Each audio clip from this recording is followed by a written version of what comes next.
Imagine a timeline where the traditionally stoic, by-the-book Jedi Council is just absolutely losing its collective mind.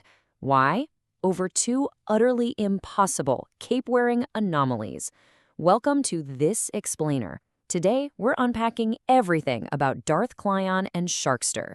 If you think you know how the rigid Jedi and Sith operate in standard canon, well, you're in for a seriously wild ride. Okay, so let's kick things off by looking at this literal, sacred, marble Jedi Order plaque. It legally grants absolute immunity to our first character, Sharkster Crimson. And I mean absolute. The plaque explicitly says, a Jedi should never ever be an idiot except for Sharkster Crimson. This isn't just a funny nickname, it's an inviolable constitutional exception carved right into the temple's foundation. The council has zero legal authority to discipline him. He's actually held the official title of the Idiot of the Jedi Order for 26 consecutive months as part of a 25-year legacy. So yeah, there is absolutely nothing Obi-Wan, Mace Windu, or anyone else can do to stop his 24/7, uninterrupted foolishness. This absolute immunity starts to make perfect sense when you look at Sharkster's biology. He has these ultra-low cortisol levels that perfectly fuel his zero-stress lifestyle. Basically, he's an 18-year-old adult teenager. He officially holds the rank of Jedi Knight under Master Skywalker, but he retains all that uninhibited, chaotic teenage energy. He's also an aquatic land-human hybrid, but it's really that biological low cortisol that gives him this literal Hakuna Matata mindset, no worries for the rest of his days. And if you're wondering where all this pure galactic chaos comes from, it totally clicks when you realize he met and became childhood friends with Jar Jar Binks. I mean, of course he did. That zero-stress vibe extends right down to his weapons. Enter Caliber Cowl. This is a triple dynamic green lightsaber that just throws standard combat rules completely out the window. It's manufactured by the eccentric scientists at the Clyon Corporation, making the saber SH-28 the rarest lightsaber in existence. It has a green kyber crystal core and a hydrodynamic casing for his amphibious biology. But get this, here's the real kicker. With a flick of his wrist, he can deploy these thick, heavy-duty extension cords from the hilt. He uses them to scale vertical walls as a light grappling hook, or he can swing the active plasma blade around like a devastating Kusari Fundo chain. It's an absolute masterpiece of engineering, wielded by a guy who treats it like a completely stress-free toy. And when you combine that weapon with his reckless attack-first combat philosophy, you get a completely surreal battlefield experience. Just picture this. Instead of using traditional Jedi defense, Sharkster literally drops in from above using an invisible jetpack. He's firing a DH-17 blaster pistol that shoots matching emerald green plasma, creating this unified wall of green energy right alongside his lightsaber. Then he unleashes Force Lightning, which, by the way, just so happens to be his absolute favorite power. And to top the whole shebang off, right in the middle of a fight, he'll throw on single-use disguises like a green hooded shroud or a temple mask, just to completely shatter his opponent's focus. Once the enemy figures out the disguise, he tosses it and never wears it again. Unbelievable. Now, as an impartial reporter of this timeline's deeply absurd lore, I have to point out a rather glaring Sith weakness. Emperor Palpatine actually suffers from a very specific condition called hippopotamonster-sesquipedaliophobia. Yep, try saying that 3 times fast. It's the literal overwhelming fear of long words. And because Sharkster is operating on a permanent zero-stress baseline, he uses high-level, multisyllabic vocabulary words as verbal flashbangs. He'll just effortlessly rattle off these massive linguistic terms while hovering on an invisible jetpack and swinging a weighted plasma chain. The crazy part is, these multisyllabic verbal flashbangs literally send the Dark Lord of the Sith running in absolute disgrace. Palpatine's dark focus is completely shattered before a single physical blow is even landed. Driven to utter, frantic panic by these big words, the Sith Lord turns and flees so fast that his own robes, and yes, even his pants, just droop right off and trail behind him. It is such a hilarious contrast. The ultimate villain of the galaxy, cowering in pantsless humiliation over vocabulary, while an 18-year-old aquatic hybrid just casually smiles and blasts green plasma.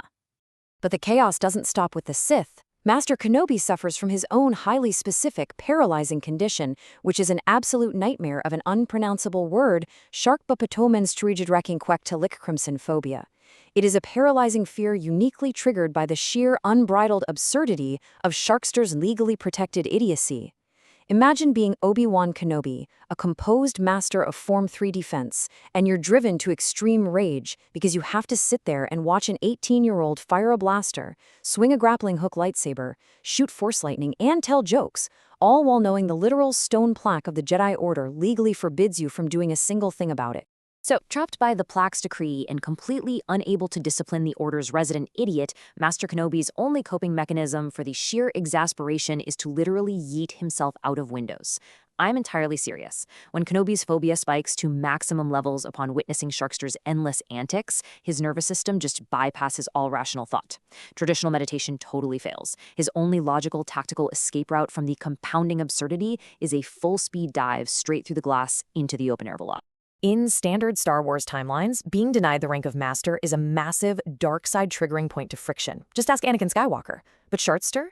Thanks to his Hakuna Matata mindset, when Mace Windu tells him he's not granted the rank of Master, Sharkster just gives a relaxed smile, a casual shrug, and politely apologizes. He could not care less about institutional prestige.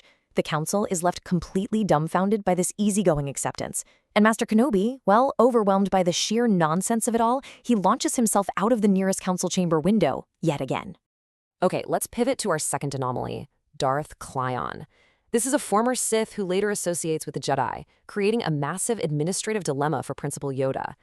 If Sharkster represents the light side, completely abandoning its stoic seriousness, Darth Clyon is the ultimate paradox of the dark side abandoning its malice. In this timeline, Clyon forges a formidable path in the dark arts, full of deep, ideological betrayals. But eventually, his path intersects with the Jedi Order, and it forces the entire hierarchy to adapt to a monumental institutional wildcard. The paradox of his character is absolutely stunning. Unlike the late dictatorial Grandmaster nobles, Clyon shatters all standard expectations. On paper, he carries a literal, unyielding Sith moniker and has a genuinely gritty, tough-as-nails demeanor. Yet, physically, he's overwhelmingly and disarmingly cute. It's a striking, one-of-a-kind interterrestrial marvel.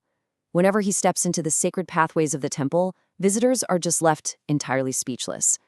Plus, sharing a flair for theatrical majesty with Sharkster, Clyon frames his imposing silhouette with a rugged, dramatic cape that billows with every stride. And this visual paradox extends right down to his weapon. Shattering centuries of Jedi tradition, Darth Clyon is the first person in history to wield a lightsaber with a naturally red kyber crystal while actively associating with the Order. The hilt blends high-end ancient dark side mechanics with refined Jedi-aligned craftsmanship.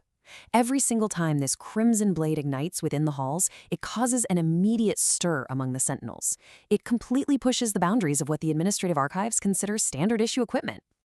But here's where it gets really amazing. Despite his serious, battle-hardened exterior, Clyon completely disarms those same temple sentinels by quietly strumming melancholic acoustic notes in the hallways. Beneath the intimidating glow of that red kyber lightsaber is an intensely serious, no-nonsense guy who just happens to be a masterful musician. In moments of quiet contemplation, away from all the temple politics, he picks up a guitar and plays a haunting, masterful rendition of Simon and Garfunkel's The Sound of Silence. When those acoustic notes echo through the corridors, even Principal Yoda pauses to listen, realizing that this former Sith carries a profound, soulful artistic depth. So, looking at these two together, we see how an 18-year-old adult teenager and an adorably cute guitar-playing Sith manage to completely shatter the solemn rules of the Jedi Order. On one hand, you have Sharkster, protected by legal loopholes, weaponizing high-level vocabulary to make Palpatine literally lose his pants, and driving Obi-Wan to repeatedly leap from windows. On the other hand, you have Darth Clyon, bringing a red lightsaber, interstellar cuteness, and acoustic folk rock directly into the heart of the Jedi Temple. Together, they prove that the most effective and fascinating figures in this alternate timeline are the ones who refuse to fit into any expected box. As we wrap up this explainer, I want to leave you with this final thought. Rule-breaking, unpredictable anomalies make for the most fascinating and unforgettable lore. We've just seen how a permanent constitutional exception allows a green plasma-blasting hybrid to thrive, and how a hardened former Sith can win over the Order with an acoustic guitar. So, if you were navigating the corridors of this alternate Jedi temple, what absurd rule-breaking exception would you want carved into the plaque for yourself? Think about it. Thanks for joining me on this deep dive into the absolute chaos of Sharkster and Darth Clyon.